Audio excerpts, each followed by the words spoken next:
So hello and welcome back to the channel guys. I'm back with another FPL video. In this one we'll be discussing the chip strategy, the free hit draft and the captaincy options for game week 33.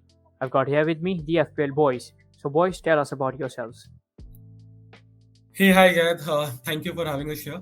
About the FPL boys, we are a group of 4 people, uh, United fans across the globe. 2 of us are in India, one in UK and one in US. We have been playing FPL since last 3 to 4 years and taking it seriously since the last year. And yeah, I mean, we were sharing a lot of ideas within ourselves, and that is how we decided to come up with a group handle wherein we can share our ideas with the whole community and just with the purpose of helping them out. So yeah, that's how FPL Boys has come about and been going good so far. It's been like 2 months since we are here, and decent enough interactions with the community. Hey Akash, I think you missed the important point. You didn't tell our names. So this is Ramu. We have Akash, and 2 of our friends who couldn't join us today are Aditya and Aviral. So like Akash mentioned previously, Aditya and Akash are currently in India. I'm in the UK and Aviral is in the US. And that's the main part, right? Or why we are doing this is because a lot of people in the community, they're meeting on 22nd of April for FPL meets, and Ramu will be joining them. Of course, he has the ticket, but the 3 of us won't be able to join. Gad won't be able to join. So we thought, why not have virtual connects? That's the only thing we can do, and we are allowed to do now.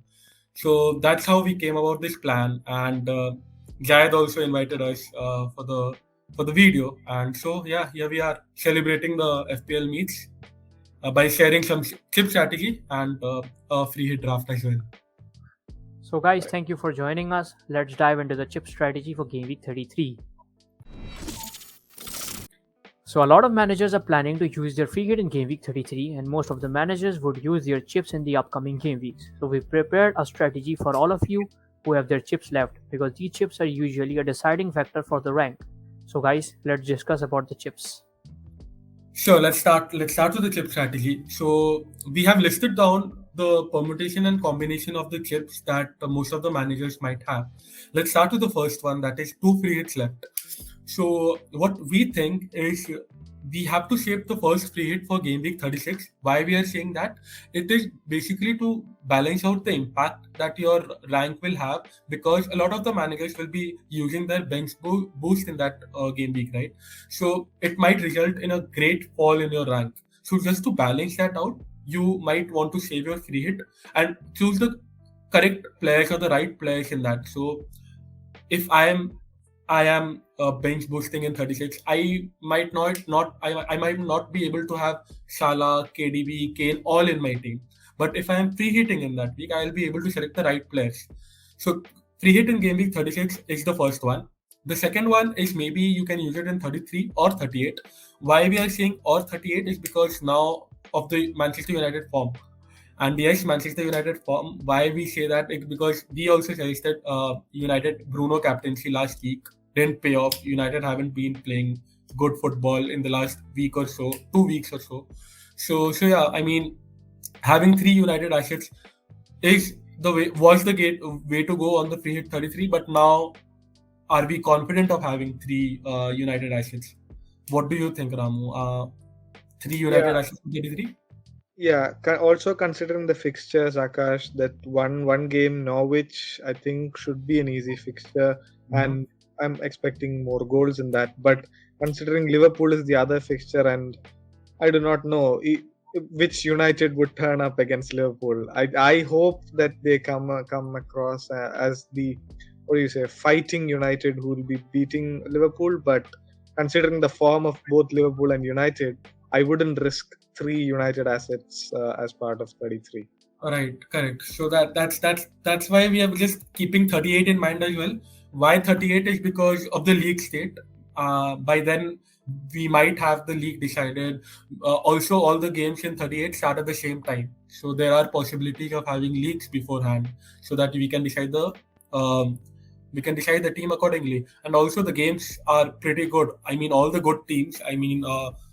take it Tottenham, United, City, Chelsea, everyone. Arsenal, even Arsenal is having a good game in 38.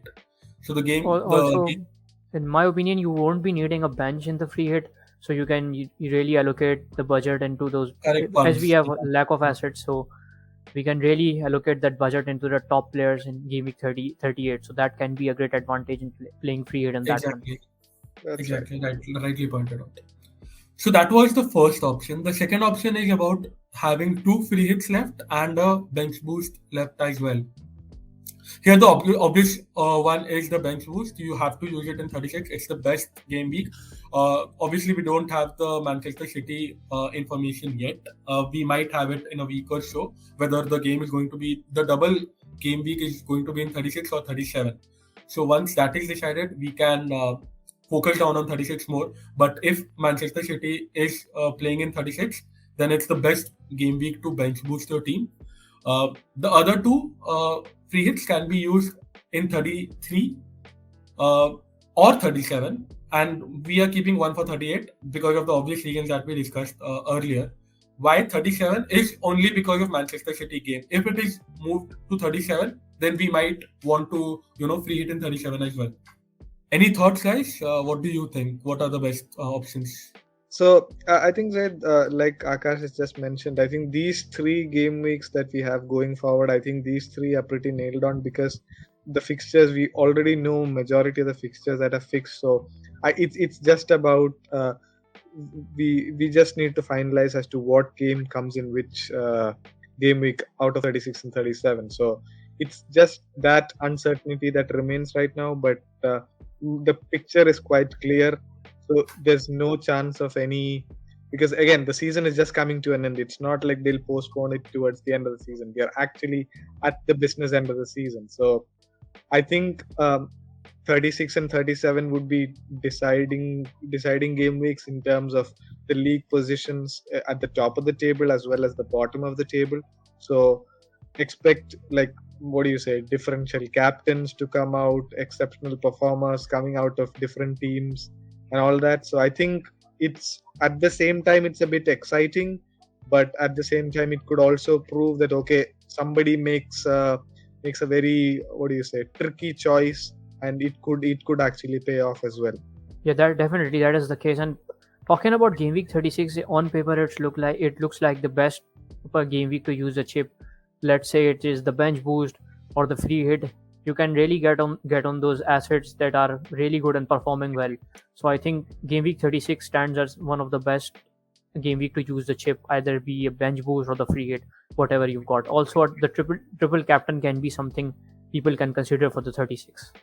Okay, so I think we are all agreeing to the fact that bench boost should be in game week 36, and free hit can be an option 33, 37, Yes, or 38, definitely. either of those 3 weeks. If you have only one free hit left, and this was the discussion that was very common, I think 2 weeks back when Prash and Sonaldo also did a burning questions stream, and I think they raised a very good argument between 33 versus 36, and I think all of us also discussed about using the free hit in 36 just to balance out the impact that the bench boost will have on your Definitely. rank. So yeah, 36 should be the best option. Yes, 36 looks the best one, right? Yeah. Yeah. If you have one free hit and one bench boost left, then bench boost, like we said earlier, game week 36. 36 looks like the best option to use that. And free hit, again, it can be done either in 33, 38, or 37 in either of these weeks. If your team is already looking in good shape for 33, don't use the free hit, save it for later, because 37, 38 might be the weeks it might benefit you a lot more. Why? Because of the information you want as much information as you want, and now with Doherty also injured, I think it's better to just keep it for later. United aren't performing that well, so tripling up on United assets again risky. So talking about the one bench boost left, game week 36, I think we've talked about it a lot. Game week 36 on paper, it looks the best for the bench boost. Akash, is your chip that the one that we are going to discuss next? I think you yes, have a like you said, triple captain. Yes. I'm pretty nailed with bench boosting in game week 36. Triple captain, it depends on when Manchester City double. If they double in 37, pretty obvious option for me. Either go with Cancelo or KDB in 37. Otherwise, Man, if yeah, yeah, yeah, I was saying Man City looks the best to triple captain if you're trying to save that for 37. if they double in If 37. they double in Otherwise, 37. if they are doubling in 36, then again, I'll be bench boosting in 36, and I'll be keeping the triple captain for Chelsea. If they're out tonight against Madrid, then they might double in 34 or 35. In which case, I might triple captain Havertz or maybe a James. So I'm just keeping it safe for now. Last one is pretty obvious. I mean, if you The have a wild wild card left. card left, just dead end your team to 33 and use it before 34. I think it's the best option there. Yes, Because definitely. I think by that time we'll also have like a good idea about when what fixture will be played and Exactly. I think it will actually be nail down released on it. between 33 and 34. Yeah. Yeah. Okay. So this was the chip strategy, guys. Let's dive into the a combined free hit draft that we've all prepared for you. So let's get started. So starting with Schmeichel first, the reason we've picked him up is there is no nailed-on defender in Leicester's defense, so we've gone with their keeper. You can get those save points from him, and also they've got a nice double. So what do you think, boys? I think Schmeichel should be nailed on as the keeper. Best choice. Why? Because like you mentioned, we don't. Leicester are playing midweek in the Conference Cup second leg, right? So there are bound to be rotations. We saw this in the team this week as well, and we don't know who is going to play in the defenders or if they are going to play in both games as well. But keeper is going to play. So Schmeichel, I think he will be pretty nailed in both the games. Good choice. I think let's go with that. Okay, so moving on to defense, I think we have a formation of 3-5-2. We are going with Cancelo, Scar from Newcastle, and White from Arsenal. Why we have chosen White is because ideally we would have gone with Ramsdale as the keeper and one of the Leicester defenders in there. But because we are going with Schmeichel, we wanted to get the most nailed on Arsenal defender in as well. So we have White there. Then we have Scar because of the recent good form that Newcastle United are showing, and both the games are home. Now Newcastle United are a pretty good team at home. Their away form might not be that good, but at home they're getting the clean sheets as well as scoring goals. So Scar also gives us the attacking returns, and I think Jad Yeah, also that, roped in his team as well. So yeah, over to you, yeah. Jad. That is one thing I brought him in because he's giving some attacking returns, and maybe Newcastle might keep some clean sheets because they look like an assembled squad. They look like a good team now when they play. So that is something an option. He's an option to go with at the back. Moving on to Also Cancelo. a point to consider there would also be that Leicester will be a tired team. They'll be playing in Yep, yep. Conference Cup. Yeah, so just as a tired team coming out against Newcastle, who are full of energy at home, so might just get in the clean sheet as well. Yes, definitely that is the case. Also, we saw Newcastle versus Wolves. They defended really well in that game, so we can give that a plus point to Newcastle for that. Next one is Cancelo, City's most nailed-on defender, and we know that City is going to keep a clean sheet. The probability is high that they'll keep a clean sheet. What do you think about that, Ramu? Yeah, I think Cancelo is considering how much Pep rotates his squad. I think Cancelo still remains the person who can either start right back or left back. Because of that, I think it's a no-brainer. No He gets brainer. you those assist points, he gets you those clean sheets, bonuses, whatnot. Right, I think we can move on to the midfield then. I think we have what do you say, a very, very creative midfield. If you look at it, there's Ward-Prowse, there's Saka, there's Fernandez, Son, as well as Madison. I think we've been reading a lot of questions on our Twitter feeds as well as to whether this week Son would be a good option. But I think considering the electric form that Spurs are in right now, it's not a good idea to just leave him out of the squad. And I think Brighton are probably one of the most unpredictable teams. So they might turn up one day and they might not turn up the other. So I think having Son is never a bad idea. And if you're doubling up with Kane as well, then it's probably a good combination to have. And the other options that we have here with regard to the midfield, Madison again, we have mentioned about how the rotation risk is there with Leicester players, but I think considering the fixtures that we have seen recently, Madison mostly starts the games, even though he starts midweek in the European games. So Madison would But probably. I think this week I think there might be a rotation race for Madison. That's why two positions that we are debating about are Right. Son and Madison in the midfield. Why? Because you can either go with Son and Madison, or you can rope in a Ronaldo in a front three and replace Madison with Barnes. Why I'm saying Barnes is because Barnes was rested this week. Now he plays Conference Cup.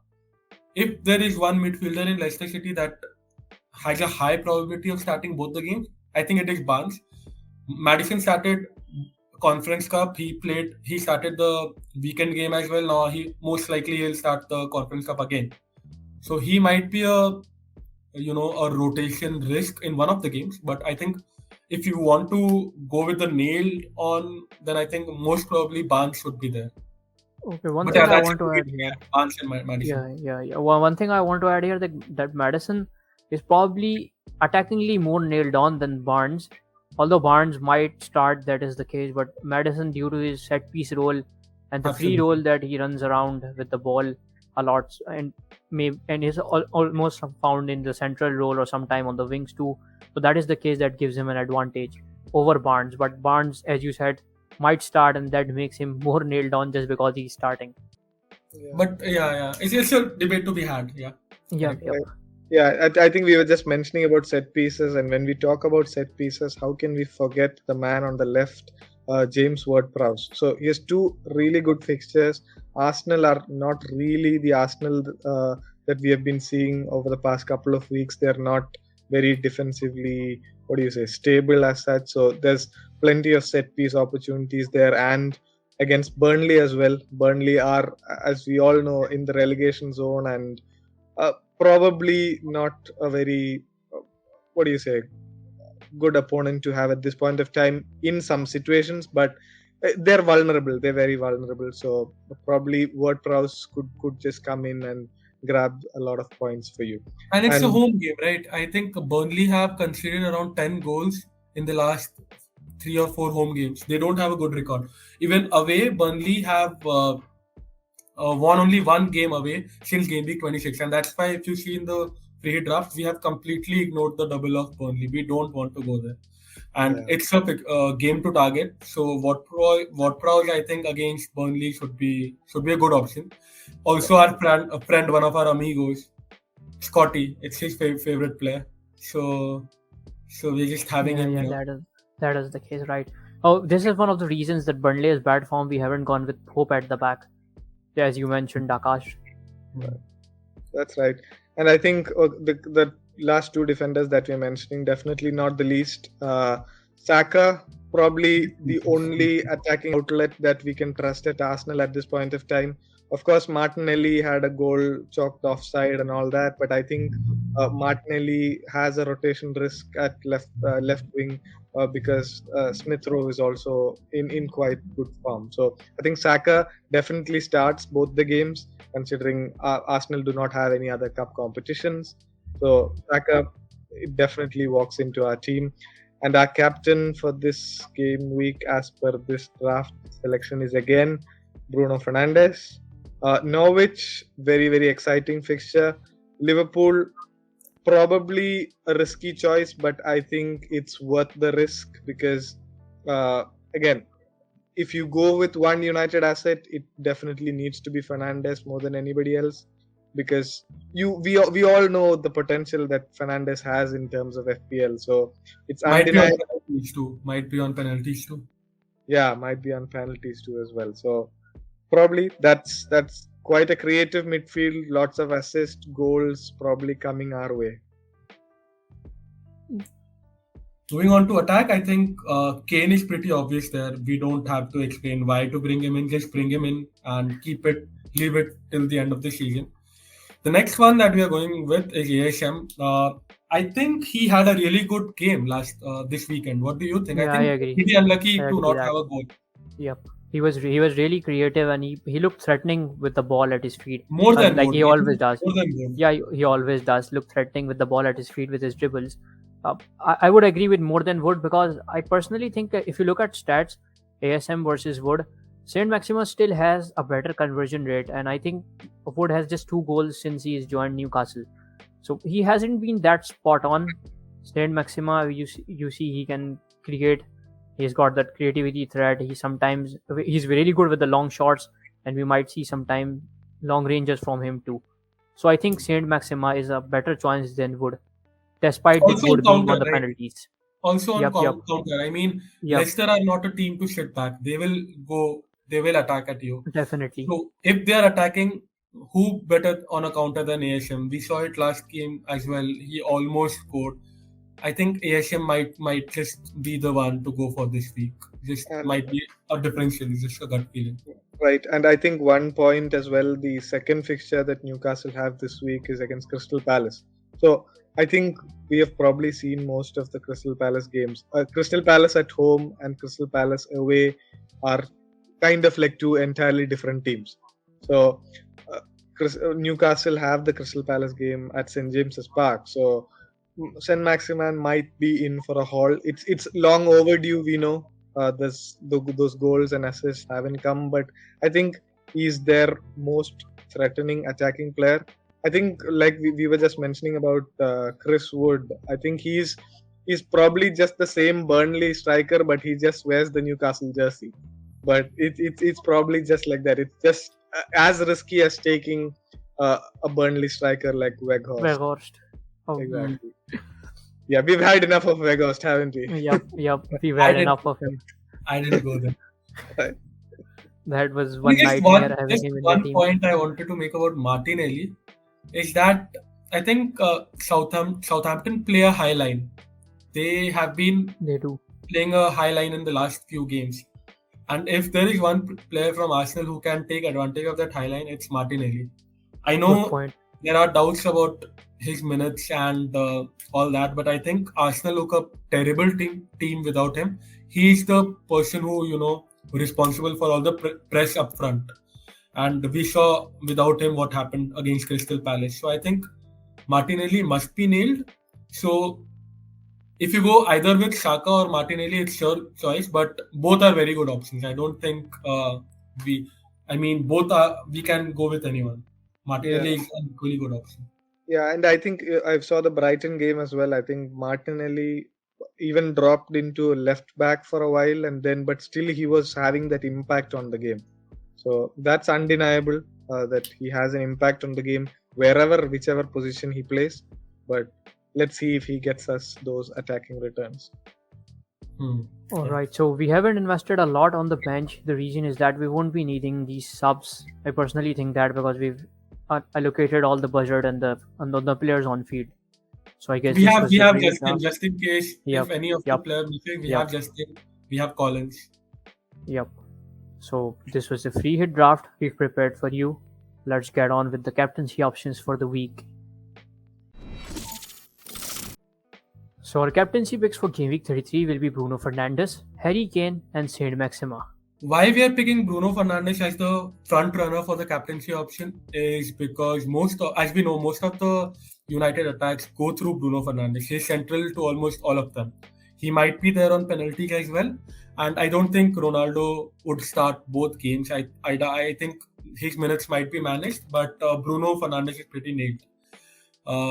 He plays on the left, he plays on the right, he plays on as a 10. I think him against Norwich, even against Liverpool, I think it was an FA Cup game last year when he scored that free kick against Pool at Anfield.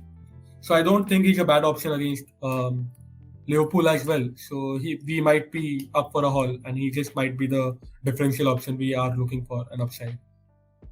Right. And Harry Kane, I think, probably is a regular fixture in these captaincy choices for a while now. And his record against Brighton would be enough for you to actually nail him down as your captain for this week. And I personally speaking, I was at the game when Brighton played Spurs at the Amex, and Harry Kane looked a class apart.